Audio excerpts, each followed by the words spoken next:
Welcome. My name is Melissa Kane, and I'm the Vice President of BigTentUSA. And while the world and our government right now are very chaotic, BigTentUSA remains committed to defending our democratic values, our Constitution, and the rule of law. Our goal is to empower with facts, guidance, and calls to action so that we can all become stronger, more effective advocates.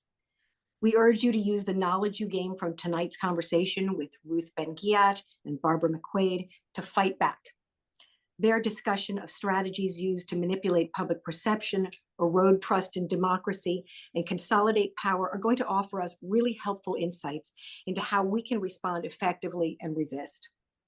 But before we get started with these two brilliant women and our equally brilliant moderator, Kimberly Atkins Stohr, I want to highlight a few things that you can be doing right now to have an impact. First is to work to stop the SAVE Act. This is an act that's been raised in Congress, and if it's passed, it could keep millions of people from being able to vote. So we are putting links in the chat to initiatives that are working right now to keep this from happening. Please take a look and see where you can join and what you can do. You can join one of the hundreds, if not thousands, of protest rallies that are occurring as part of the Hands-Off Day of Action and People's Veto Day all around the country on Saturday, April 5th. We're going to post those links as well. And I hope you'll be able to sign up. I think it would be really good to be together and let the world know that a lot of Americans are not okay with what is going on. And now, it is truly an honor for me to introduce you to the three extraordinary women we'll be hearing from tonight. Ruth Ben-Ghiat is a professor of history and Italian studies at New York University. She specializes in the study of fascism, authoritarianism, and propaganda. She has authored several books, including the New York Times bestseller, Strongmen, Mussolini to the Present, which examines how illiberal leaders use propaganda, corruption, violence, and machismo to maintain power. In addition to her academic work, Ruth publishes Lucid, a Substack newsletter focused on threats to democracy, and she serves as an advisor to Protect Democracy. Barbara McQuade is a professor at the University of Michigan Law School, her alma mater, where she teaches courses in criminal law, criminal procedure, hi there, Barb, national security, and data privacy. She's also a legal analyst for NBC News and MSNBC, and a co-host of the Politicon legal news podcast, Sisters-in-Law, which is awesome if you haven't ever listened to it. From 2010 to 2017, McQuade served as U.S. Attorney for the Eastern District of Michigan. She was appointed by President Barack Obama and was the first woman to serve in that position. Earlier in her career, she worked as a sports writer and copy editor, a judicial law clerk, an associate in private practice, and an assistant U.S. attorney. She's the author of Attack from Within: How Disinformation is Sabotaging America. Our moderator for this evening's amazing discussion between these internationally recognized experts in analyzing and addressing challenges to democratic institutions and the rule of law is Kimberly Atkins Stohr. Hi, Kimberly. Kimberly is a senior opinion writer and columnist at the Boston Globe. She's also an MSNBC contributor, a frequent panelist on NBC's Meet the Press, and she is co-host, along with Barb, of the Sisters-in-Law podcast. Previously, Kim was the inaugural columnist for The Emancipator, a nonprofit digital magazine collaboration between the Boston Globe and Boston University's Center for Anti-Racist Research. Kimberly, Ruth, Barb, thank you so much for being here with us tonight. Welcome to Big Tent. Thanks, Melissa. Thank you, Melissa. And I won't delay anymore in getting to the conversation that everybody wants to hear tonight, which is the discussion about the state of our democracy amid the disinformation and just the disorder that is happening right here in Washington, D.C. and beyond. And as I was thinking about this discussion, Ruth, tonight, and just sort of talking about our democratic institutions, which seem to be eroding right in front of our eyes, I thought about what I read in your Substack, Lucid, which everyone should subscribe to, by the way, about how autocrats govern. And it was really insightful because the points that you made about what the hallmarks of autocratic governance just kept hitting, just with what we are seeing play out in front of us. So just to kick it off, can you talk a little bit about the hallmarks of autocratic rule and how you're seeing that play out here in America? Yeah, thank you, Kimberly. I'm so thrilled to be here with you and Barb. Boy, a lot going on. Authoritarianism at its most basic is when the executive branch kind of, you know, has an overreach of power and domesticates or neutralizes, takes away independence from the other branches, especially judiciary. And basically, instead of government serving the people, government is remade as an instrument to serve the leader and his cronies. That's really important. And another part of authoritarianism, which we're seeing unfold too, is it's about taking away the rights of the many and giving unheard of liberties to the very few. And these are liberties to plunder. So plunder the economy, plunder the environment, plunder the workforce by, attacking unions and plundering the vulnerable, which could be sex trafficking, domestic abuse, getting away with it. Impunity is super important. And so you have these bad actors and really rich people, and whether they're corporate actors or, individual, who have privileges and feel protected in ways they didn't before. And so that's a definition about the processes of authoritarianism that isn't, it doesn't usually, I'm mentioning it because it doesn't usually come up if we only talk about the executive and institutions. And last thing I'll say is that we're seeing play out. When I wrote my book, Strongman, it goes back 100 years. It's like the same groups get attacked over and over again because autocrats have to take away freedom of the press. They're corrupt. So you have LGBTQ people, nomadic peoples in many parts of the world, journalists, the political opposition, of course, religious and ethnic minorities, because you have these kind of racist purity crusades. So there are these patterns in history, and unfortunately now in America, we're seeing pretty much all of them unfold. And then last thing I'll say is we also have some new things happening, which we can get into later, that America is innovating the authoritarian playbook, because like my book only has one guy on the cover, the strong man. We have two guys. We have unelected whatever it is, Musk. And so this is something that is new. This is never this, I'm calling it power sharing. I haven't actually seen this before, because he's not an oligarch who's in the private sector. He's become part of the government. So this is something we need to think about also for resistance, because traditional resistance, where you try and subtract support for the single strongman, now we got two to worry about. Hmm. That's really interesting. And as also as I watch this play out, I've been reading a lot and I've been rereading Barb's book on Yeah. disinformation, because you can't have this play out without being told, the American people being told that what they're seeing isn't actually what they're seeing.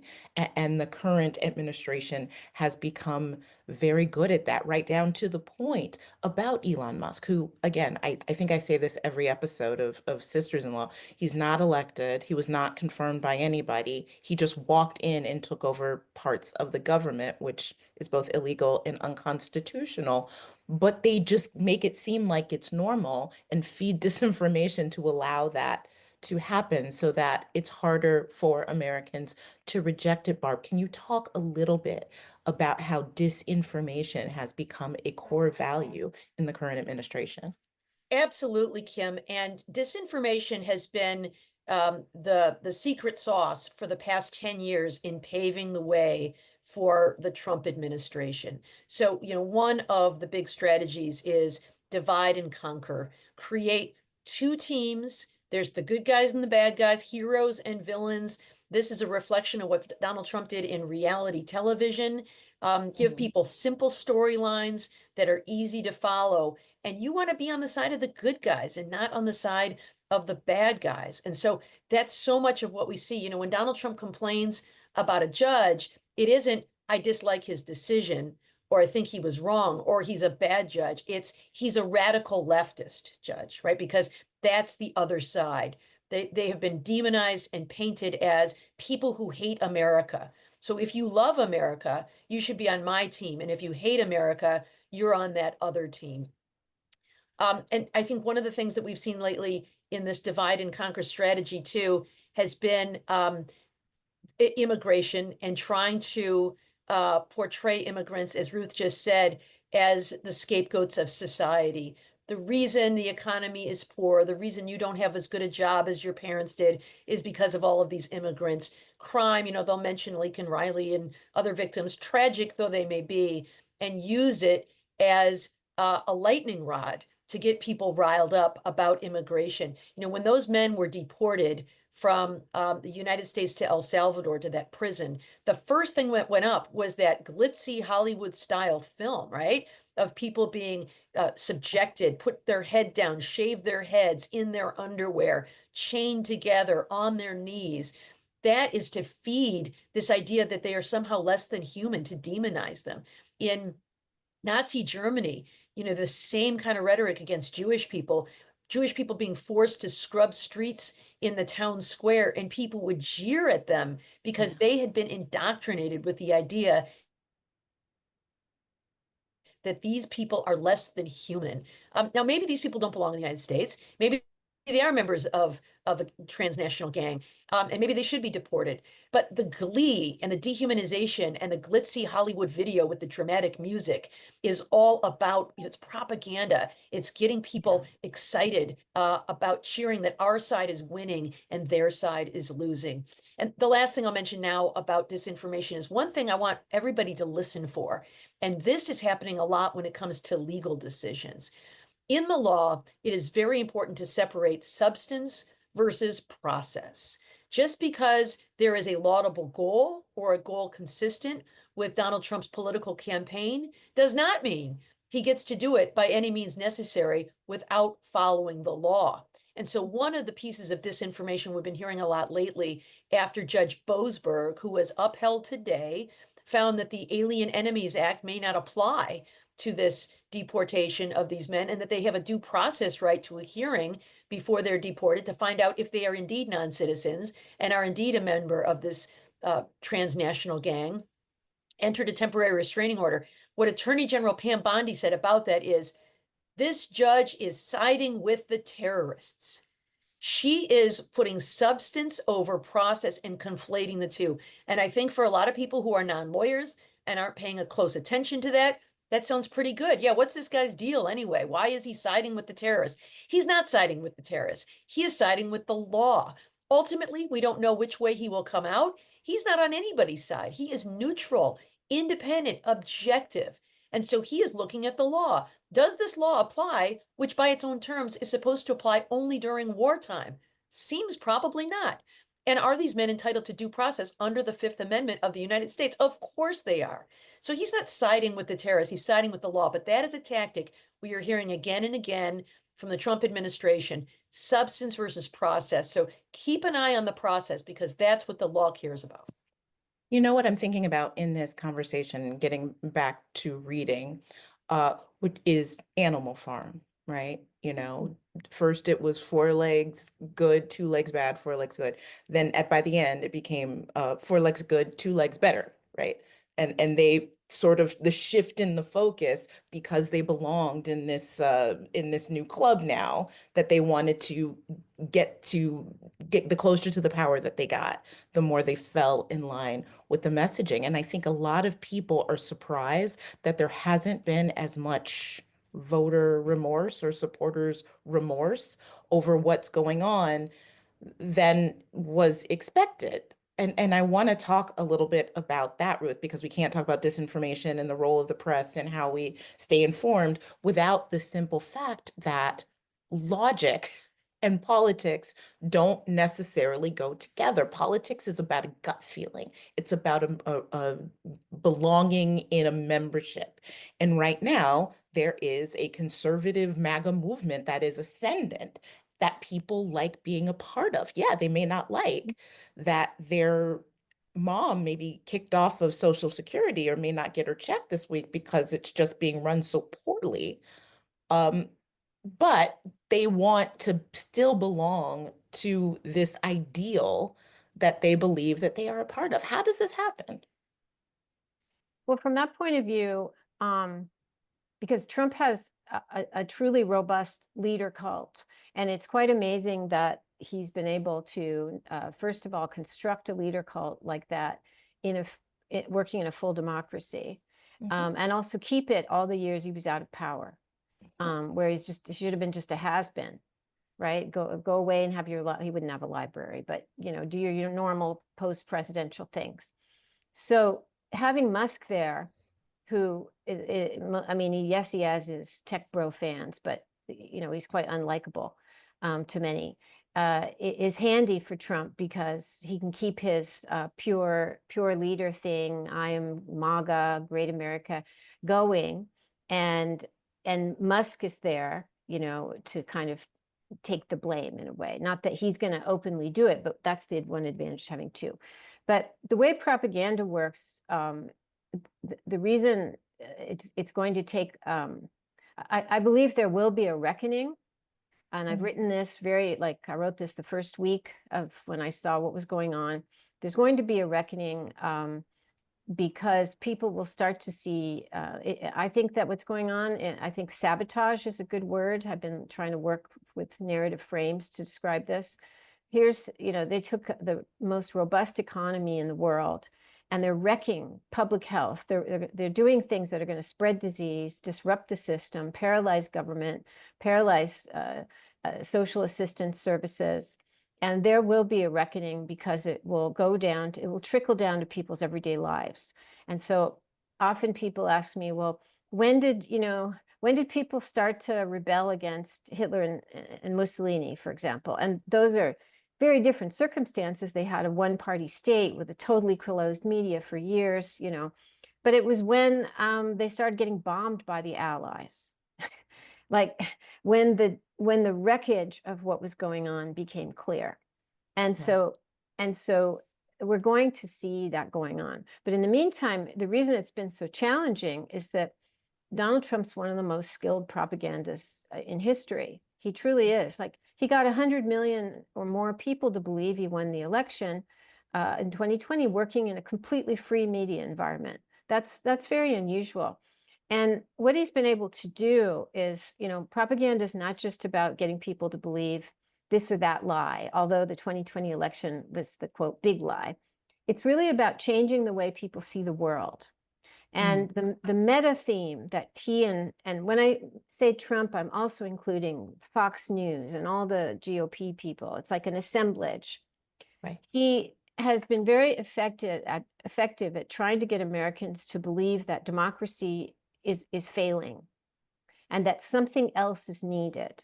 And so he's done this work, he and his associates, of delegitimizing and discrediting. He used his time out of office to completely delegitimize the Biden administration, the idea of elections, all the democratic institutions, even things that were, that conservatives loved. They were the deep state now, like the FBI. And so they were very, very successful in taking public trust away from all of the institutions that make up democracy. And then at the same time, he had an equally relentless work of praising dictators, whether it's Putin or Xi or even the leader of North Korea. Like, who likes him? No one. But he likes him. Love letters. So he tried to shift the perceptions that Americans have of democracy and strongman rule, and he's been able to benefit from that up to the present. Yeah, so this is part of that two legs better, Barb. Yeah, He's attacking courts, the judicial system, writ large. He's attacking institutions, both not just government institutions, but other institutions that we once held in high esteem as a society, like universities. He's attacking really anything that stands in the way that could be a guardrail and shape, but he's doing it not just by, his normal way of on going on social media and calling people names. He's getting other people to say no. These people are the enemy. They started with us, my profession, the press being the enemy of the people. Like, how has he managed to be so effective in making so many people completely change what it means to believe in the institutions that make America America? Yeah, I think like many propagandists or uh, people who engage in counterintelligence work, he looks for the fault lines in society and exploits them. So one big fault line in society, of course, is race. And so how can he get people to feel like they are victims and they have grievances? And so race, right? That's the way that is what he will use to destroy these institutions. When it comes to universities, they are all about DEI. They are promoting minorities and women and the woke left and the LGBT community over you. They are not letting you become elite because the elites want these other people to be better than you and they look down on you. Of course, that is false. It is a line of propaganda. But if you say it enough times, people begin to believe it. And so there is this anti-university animus out there that they're all a bunch of leftists and we should defund them and punish them until and unless they agree to our extortionate demands.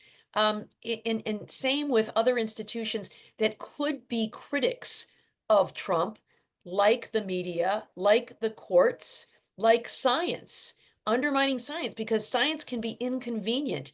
When there is a government shutdown or a shutdown because of the COVID pandemic, that costs the economy and Donald Trump's popularity. So you have to discredit all of those people who are in government. The other thing I'll say about media and controlling the media, it's really frightening how quickly Donald Trump has been able to control the media. He kicked out the AP for daring to call the Gulf of Mexico the Gulf of Mexico. We saw ABC settle a case where they had a very strong case in a what I thought was a very frivolous defamation lawsuit that Donald Trump filed against him. And then, of course, he replaced many of the traditional media outlets with right-wing media outlets. I mean, how do you control the messaging, control the messenger, have people who are beholden to you, right-wing outlets like ONE and Fox and Breitbart? These organizations are now the ones who are getting the information and filtering it and sharing it with the public. And the other thing that Donald Trump, I think, has learned a disinformation trick regarding messaging from authoritarians is the not only the lack of a need to be consistent. Most of us who have any sort of moral code understand that we need to be consistent in our speech. The easiest way to be consistent, of course, is to tell the truth. But if you're not going to be truthful, at least be consistent, right? I think most people would agree with that strategically. Donald Trump not only doesn't care about being inconsistent, he seeks to be inconsistent because that causes great frustration with people. So, for example, you may recall that he called Volodymyr Zelensky a dictator, the president of Ukraine. And then when he was asked about it by the media, like a week later, he said, I didn't call him a dictator, just completely denies what is absolutely provable fact. And the reason for that kind of contradiction is it causes people to become frustrated, to become cynical, and finally to become numb and to disengage from politics altogether. I can't stand to read about Donald Trump. He says one day and another thing the next. He's a crook. I don't want to listen to any of this. They're all a bunch of crooks. Biden was a crook because President Trump told me so. And so now that's where the authoritarian really wants you. Disengage from politics altogether. Yeah, so how do we, and I want to pivot the conversation a little bit to some solutions, and how these tactics can be combated. And let's start with information where people get it through the media. What's different now than was different in the past And even what was different during the pandemic, right? Because let's take the Black Lives Matter movement, that really caught fire when we were all in our homes, we were all locked down, and we were all forced together to see someone be tried, convicted, and executed on the street in Minneapolis in a way that was appalling to our senses. We all took in the same information, and for a moment, people could understand there was a commonality there. Now we are so fragmented. Everybody, I mean, I try to read a diverse a diverse array of sources of information every day. And that's hard to do. And that's my job. And it's hard to do. How do we break through and combat disinformation when we're all in our silos looking at these and getting only the information that we really want to see, Ruth? Yeah, that's a really hard question. And because the media, the structure of media in this country is undergoing such a big change. And many people no longer want to read kind of a lot of the big flagship papers for, they're disgusted with them. And they also don't want to watch, cable news. So you've had this kind of individualization of communications. Think about all the podcasts, think about all the Substacks. And some of them, like the Contrarian, which is new, are collectives, or the Bulwark, but most of them are not. They're like, I'm a one woman, Lucid is a one woman thing, right? And so you can make your own communities, which is what I've tried to do, but that in terms of like a broad societal trust and collective mobilization things, that makes it more difficult. And this is a global thing, though. And in fact, autocrats have responded in some places to this individualization of communication. So example, in Turkey, Erdogan, who's just arrested all the opposition, it's so horrible. He has long done these insult suits. We're talking like this guy who gets a pass, this tyrant, has sued about 150,000 regular people in Turkey for social media posts, for this, for that. And so they're individualizing their aggression to the creator economy. And so the other thing I want to say is social media is clearly a double-edged sword. And we know, many of us, what the evils of it are. It allows disinformation to just circulate very, very fast. And one of the things that one of the kind of hallmarks of propaganda is that you have to repeat the message over and over again, but you have to have small variations so people don't get bored. And the social media allows everybody to do that because you make a meme out of it. You add, your commentary as you're sharing. And so the lies circulate and they seem new. On the other hand, social media has allowed dissidents and people to reach out and, like, for example, filming the moment of their arrest. That's what İmamoğlu just did in Turkey, the mayor of Istanbul. He filmed himself. The police were outside his door, and he filmed himself putting his suit and tie on, speaking calmly, and he was going to be arrested as soon as he opened his door. And in Moscow, anti-Putin people did this in 2019. And so you build these communities of solidarity, transnational communities, by using social media. So it's a double-edged thing. Yeah. Barb, what do you think? How, understanding disinformation as well as you do, how do you combat it in not just in such a fragmented society, but in one that we're all human beings and we do have confirmation bias? How do we break through? Yeah, I think there are two components to it. One is making sure we ourselves are informed accurately by practicing good media literacy. And there are a number of things we can do to make sure we're getting accurate information. So making sure you're using credible sources, right? You're not just following somebody with a name like Patriot Girl online who said something was true. We know from Robert Mueller's report back in 2016 that a lot of people pose as people they are not online and say things when in fact they're Russian operatives or political operatives in the United States. So a credible source is really important, whether that is a mainstream newspaper, whether that is PBS, whether that's Ruth's Substack, all of Kim's columns in the Boston Globe, all of those things are very important. Next, not only should it be a credible source, you really need to read more than one source. I think that if you only read one newspaper, or you only listen to one radio station, or you only watch one television channel, I think even if it's a very good one and a very credible one, you are likely getting their viewpoint. And so some networks don't focus on certain stories that might be newsworthy. And so I think it's worthwhile to look at more than one source of news. Here's another one, and Kim, I suffer from the same thing. I subscribe to like all these newsletters, which I love. All these newspapers send me the morning report, the evening report, and it's so much, but I do try to read it because I don't want to miss anything. But sometimes I just skim the headlines. And that is incredibly dangerous, because in this day and age, a lot of newspapers use kind of these clickbait headlines. And so you can't really just rely on a headline and think that you know what that story is about, because they often bear very little resemblance to the actual story. I will tell you a quick example that I saw not that long ago. There was a story in the Athletic, which is the New York Times's sports section, and it said, "Inside the Caitlin Clark media meltdown." And you may know that Caitlin Clark is this women's basketball player. She plays in the WNBA. She was a great college player, and she's been under a lot of pressure as the new rookie in the WNBA. And I thought to myself, oh no, Caitlin Clark had a media meltdown. Oh, poor thing. The stress must have finally gotten to her. Now, if I just moved on, I'd still have that impression. But I actually clicked on it and read the story.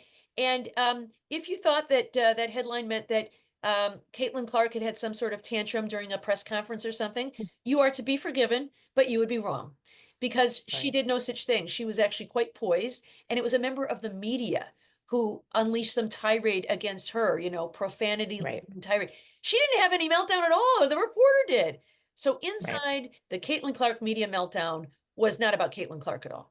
So and yeah, that happens. I mean, that happened just this last week. I saw a headline that was, a U.S. attorney who recently left when Trump was inaugurated, found dead in her apartment. It made it totally seem like it was something awful, and it was not. It was. It appears to have been no connection to her previous employment at all. But for a moment, it was like, oh my God! Now people are.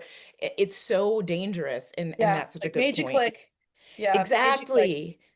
But so consuming good information is important, but then I think we have a responsibility to share that with others. And they say one of the most effective means of communication is talking to someone who trusts you, your friends, your neighbors, your relatives, your mothers, your fathers, your children, your siblings, all of them. If you can talk to them like, hey, what do you think about what Trump is doing with immigration? And they might say, I think it's great because we've ignored that problem for too long. And then maybe share with them, well, I agree maybe on the substance of that, but don't you think he needs to follow the law to do that?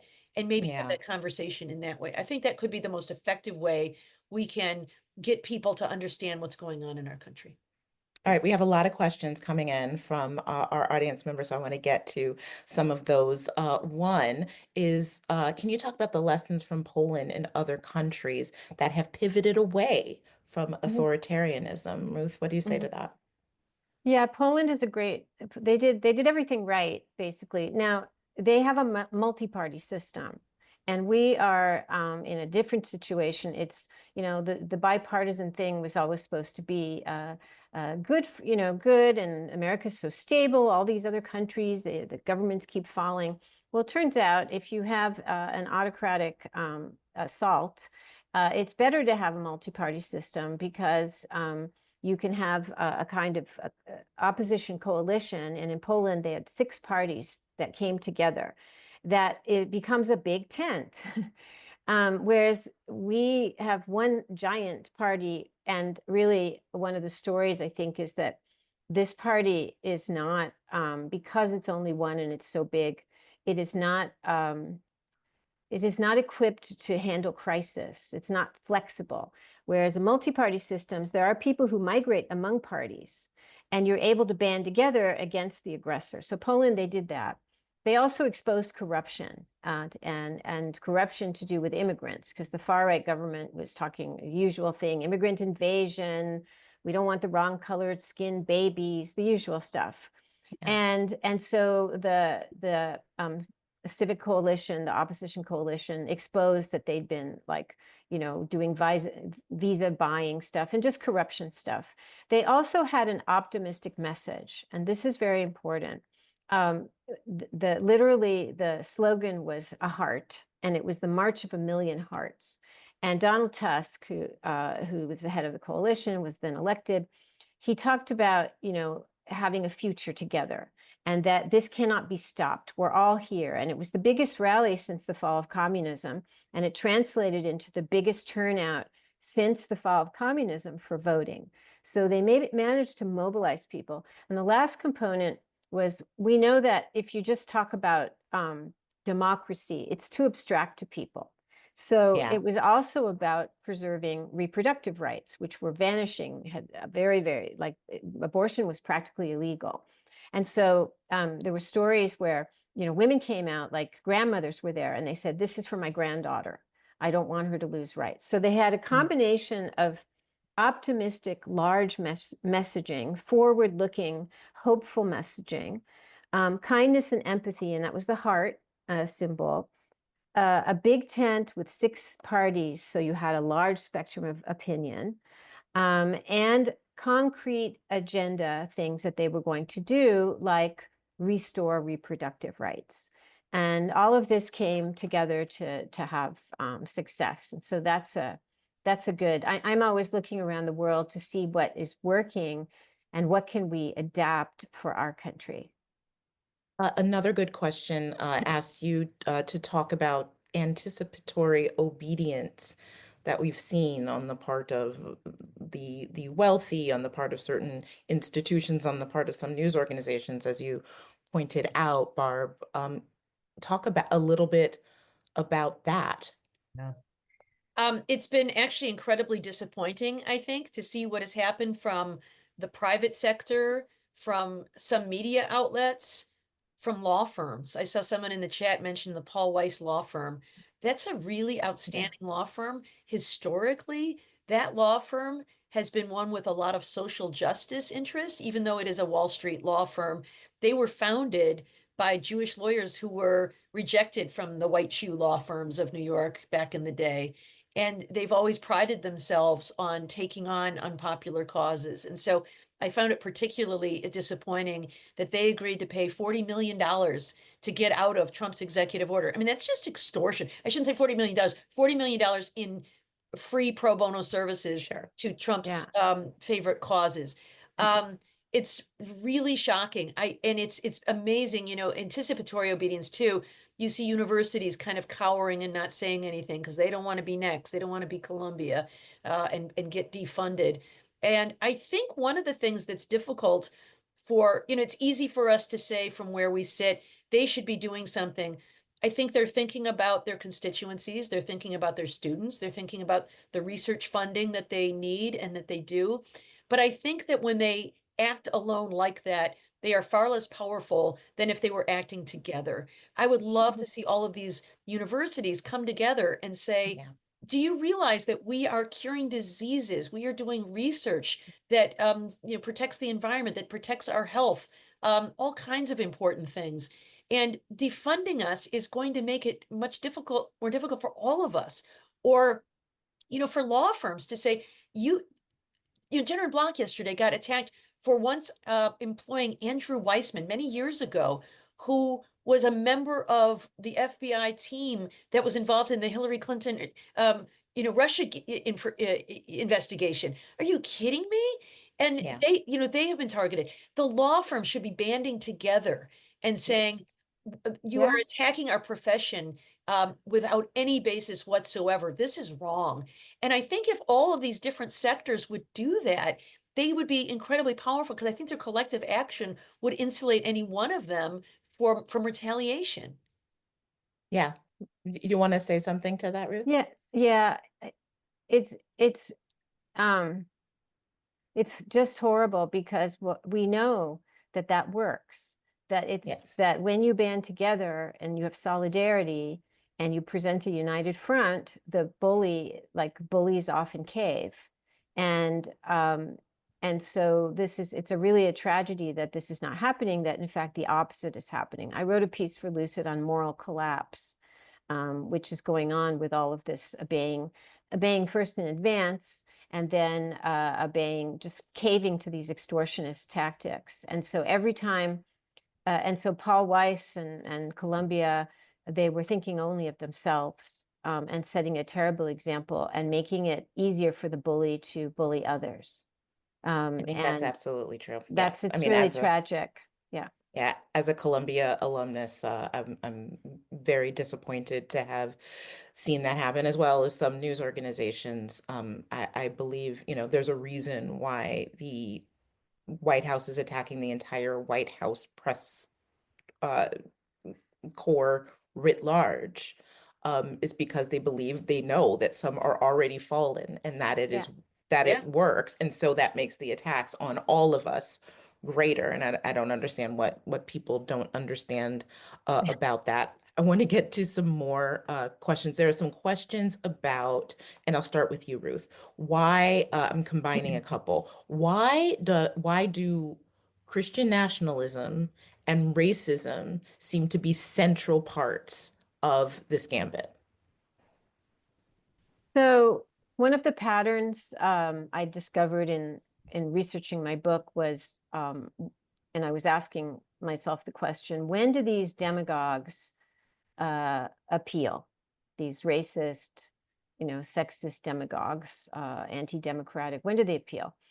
And over, it's been when societies have had a lot of social progress, which has led many, many people to be empowered, but others feeling left out. And you can even go back to Spain in the 1930s, where often it's often gender and race as well as workers' rights. In Spain in the 1930s, when women got legal emancipation, they could inherit, they had all kinds of new economic power. And so that upset enough people, and it created, conditions where people thought, oh, let's do a coup. And this was Franco. But around the world, this has happened. So where were we in 2016? We had 8 years of an African-American president. Many people never accepted. We had legalization of same-sex marriage. We had women admitted to combat, including in the special forces. On and on. You had this kind of milestones where we were going to be realizing the promise of multi-faith, multiracial democracy with real gains for groups. And so up comes Trump, and he's going to just turn the whole thing back. And so he's openly racist from the beginning, appealing to neo-Nazis and every kind of racist. And, this is what's happened. It's Jim Crow, 2.0. It's also taking from Nazis, from South Africa now, every strain of world racism, as well as like inherited practice from our own institutionalized racist system is coming to fruition now. And the same with the gender stuff, where the hypermasculinity, the homophobia, and the misogyny, which is the triad of authoritarian gender politics, it's all represented. And what you do is the leader himself has to be kind of this brutal masculinity who's gotten away with it, right? And then you put people in government, i.e. Hegseth and others, who are also like that, who have histories of being racist, of being, assaulters.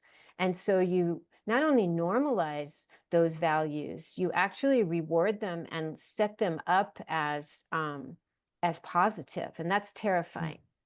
Yeah, and you insulate them from consequence. I mean, just That's the signal gate, the fact that it was just circle and protect, and not someone immediately resigning, as would happen in the past, only serves to reinforce that. And one thing that that think about a lot was in the years leading up to Donald Trump's current term, I did see, even long before his first term to some extent, as there was progress being made in certain areas, people of my generation, Gen X, parents who cared very much and wanted the best for their kids' future, would say to their white, sons sometimes, well, you know that it's going to be harder for you because you are not going to get, people are trying to diversify and they're trying to hire more women and more people of color. So it's going to be harder for you and me living in my America with my eyes from my vantage point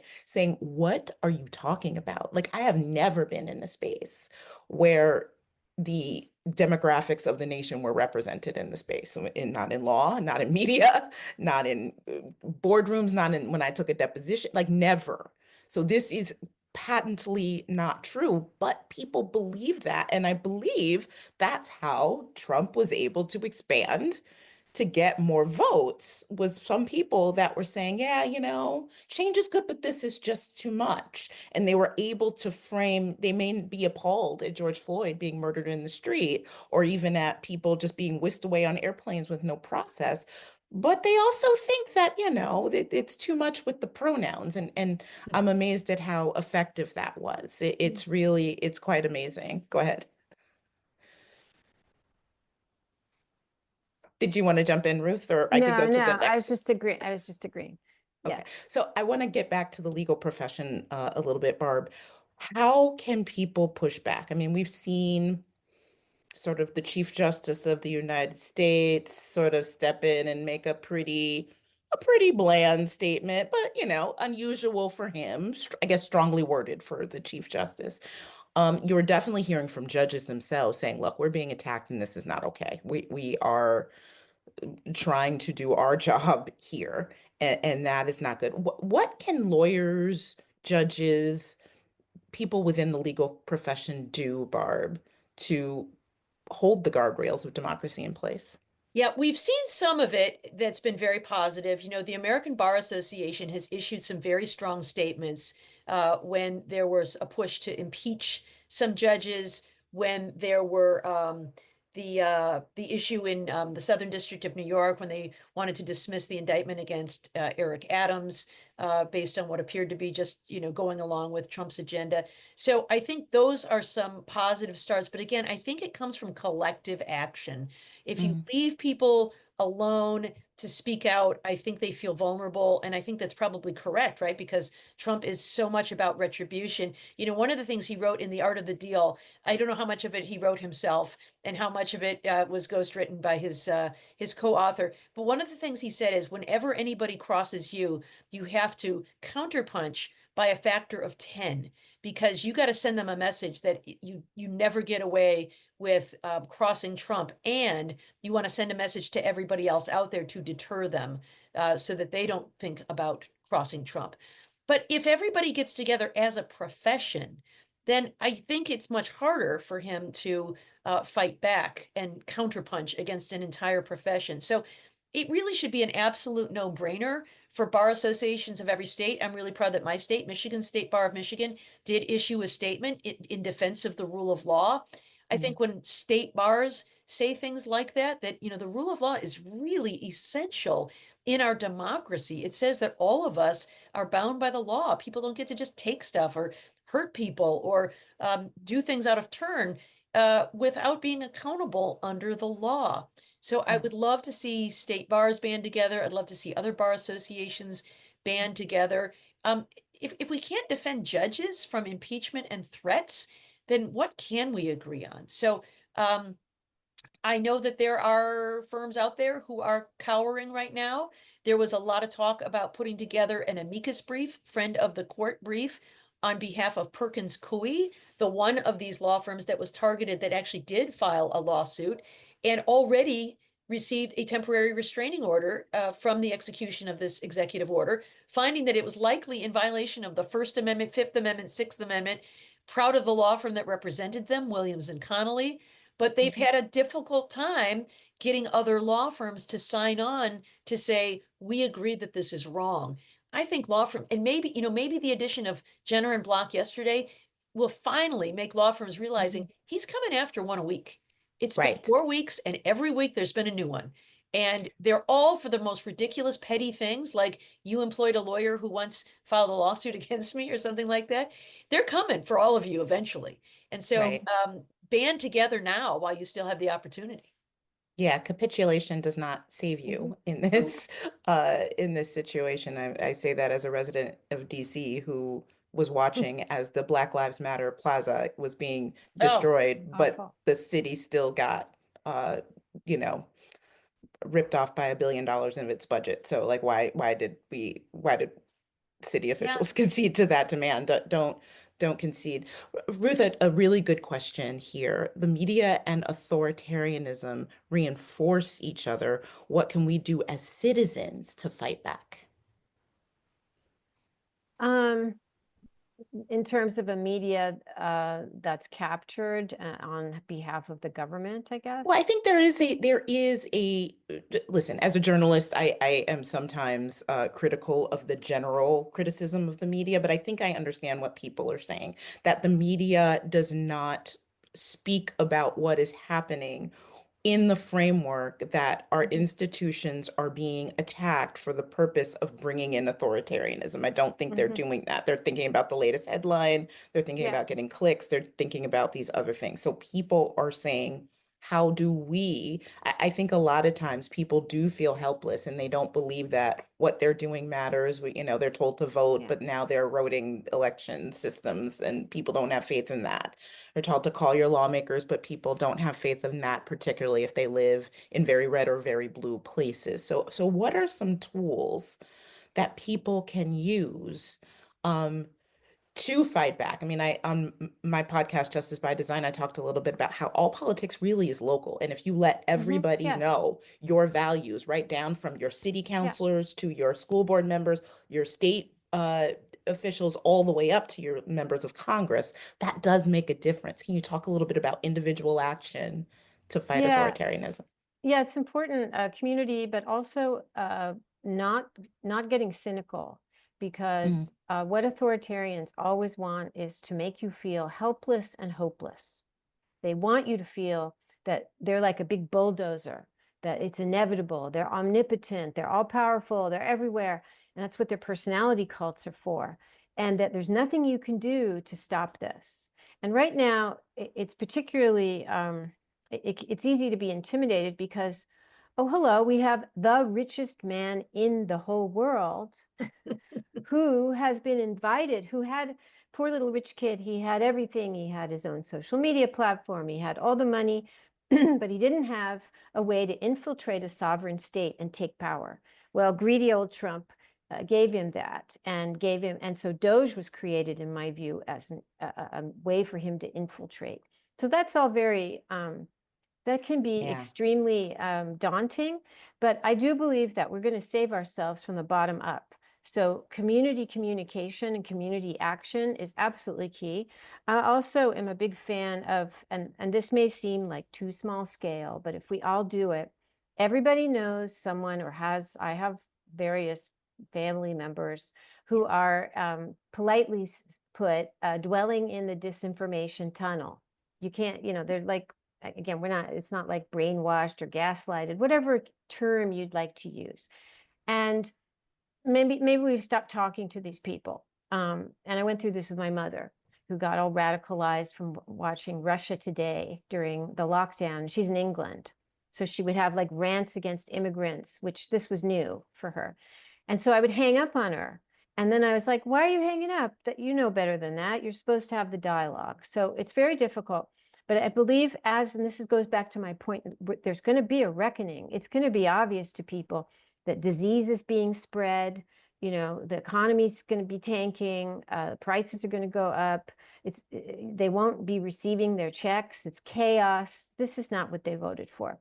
So Democrats, even if the Democratic Party is hopefully they'll get their act together, but we need to have our own kind of action, going to people and starting to talk to them. And Barb was saying this a little bit before.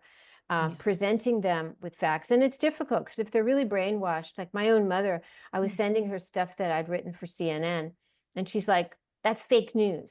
I'm like, Mom, I wrote it.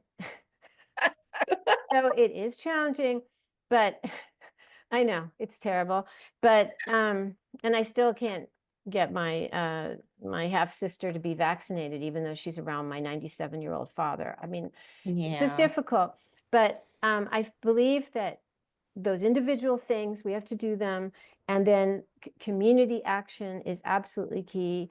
Getting involved with civically, running for office, or just getting involved, volunteering, because it's like, when our democracy is declining, and to a degree what's happening now, we have to take care of our and act with care toward our democracy. The same way we take our vitamins, we go to the gym, we have to do something every day on Yes. behalf of our democracy, on behalf of the truth, on behalf of the values that we can embody in ourselves, the values of democracy, solidarity, Yeah. empathy, justice.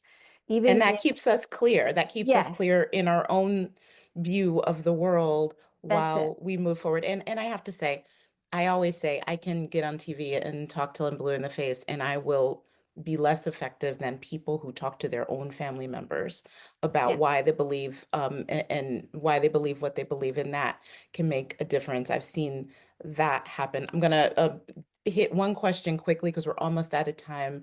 Because I get it a lot. Is there a world where the American people can file a class action lawsuit against the Trump administration? Mm. Barb, you can come in and tell me if I'm wrong. I understand the sentiment of that question. The answer is likely no. I mean, to get a class action, it has to be so many things. You have to have similarly situated people with a tangible injury. You have to get standing. You have to find the right venue. Like, no, the answer is long and short is no. The things that we're talking about here is and I mean that all in legal. I know everyone is injured by what's going on, but I mean that these are very specific standards from a legal standpoint. It would not work. What we're talking about now is where it's at, is actually the collective action, the community action, signing up with local groups, doing what you can to back up against democracy.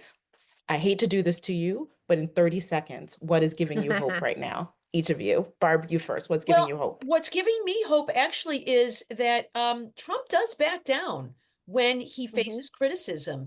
You think about some of the things that we've seen. Remember when he was getting a lot of pushback about Elon Musk isn't really the head of the Doge. He had that cabinet meeting. He said, "You're in charge, not Elon Musk." Taking down all of the accomplishments of minority and women in the military, including Jackie Robinson, and people were horrified, and they put that back up. Yeah. Tariffs. He wants to do tariffs, but there's so much pushback that he's been backing down. So I think when there is resistance, he does back down. And so that tells me that we do have the power to shape the agenda. Yeah, I think that's right. Ruth, what's giving you hope? That I have a mantra: never underestimate the American people, and also, yeah, we need to feel our power. This is the time to exercise our power as citizens, as activists, as whether it's lawyers or whatever our special skills are. This is the time to band together and exercise those skills on behalf of our beloved democracy. This has been a fantastic discussion. My thanks for allowing me to be a part of it. And I'm going to turn it back over to Melissa. I can't thank the three of you enough. Frightening conversation, spot on conversation, also inspiring. And the message that we'll be the ones to save ourselves from the bottom up, that's really important as we sit here in Big Tent, right? So thank you so much. Also, I don't know about you, but I think we need a march of a million hearts. I don't know if we're there yet, but that's what we need, right? Anyway, thank you all three of you for coming and joining us in the Big Tent, and for being a part of this. We hope to have you back soon. And thank everyone for being here this evening. Thank you all so much.